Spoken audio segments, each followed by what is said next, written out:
Salamat sa bagong araw, Lord. Panginoon, maraming salamat sa bagong araw na ito. Maraming salamat sa masarap na tulog. Maraming salamat sa masarap na pahinga. Alam ko po, Panginoon, na ako'y binantayan ninyo at inalagaan ng buong magdamag. Haharapin ko po, Lord, ang araw na ito na puno ng pag-asa sa aking puso't isipan, sa aking buong pagkatao, sa aking buong araw ngayon.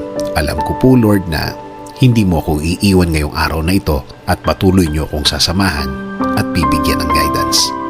Maraming salamat dahil ginising mo ako ngayong umagang ito at alam kong ang araw na ito ay magiging blessed dahil andyan ka, Lord. Punuin niyo po, Lord, ng kasiyahan o joy ang aking puso. Ipaalala niyo po sa akin kung gaano ako ka-blessed sa araw na ito. Lagyan niyo lagi ng dahilan ang aking kasiyahan at mga dahilan kung bakit magiging thankful po ako. Kapag pumasok na po ang problema sa aking araw ngayon, i-remind niyo po ako ng inyong pagmamahal, ng inyong presensya, ng inyong kabaitan, ng inyong pag-aalaga, na kayo po ay laging andyan para ako'y alalayan. Kapag ako ay nanghihina, ipaalala niyo po sa akin na lagi po kayong andyan para ako'y tulungan, para ako'y alalayan, para ako'y alisin sa isang problemadong sitwasyon.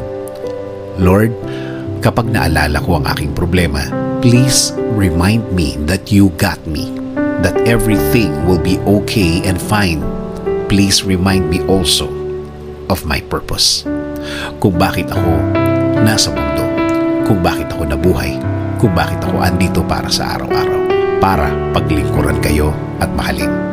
Kasama na ang mga nagmamahal sa akin at nagpapahalaga na kayo pa din ang dapat masunod sa aming buhay. Naniniwala kami sa inyong plano na lahat-lahat na gusto niyong gawin sa amin ay makakabuti sa amin, na ang lahat ng plano ninyo ay makakabuti sa aking kinabukasan at kinabukasan ng aking pamilya.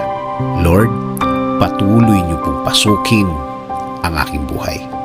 Isinusuko ko na po sa inyo ang aking araw-araw, ang aking mga gagawin at aking mga plano. Patuloy niyo kaming bigyan ng guidance sa araw na ito at sa mga susunod. Alam ko po, Lord, na ang araw na ito ay mas mabuti, mas maganda, mas produktibo kesa kahapon. Dahil ang lahat ay magbabago kapag kasama ka namin, Lord. In Jesus' name we pray. Amen.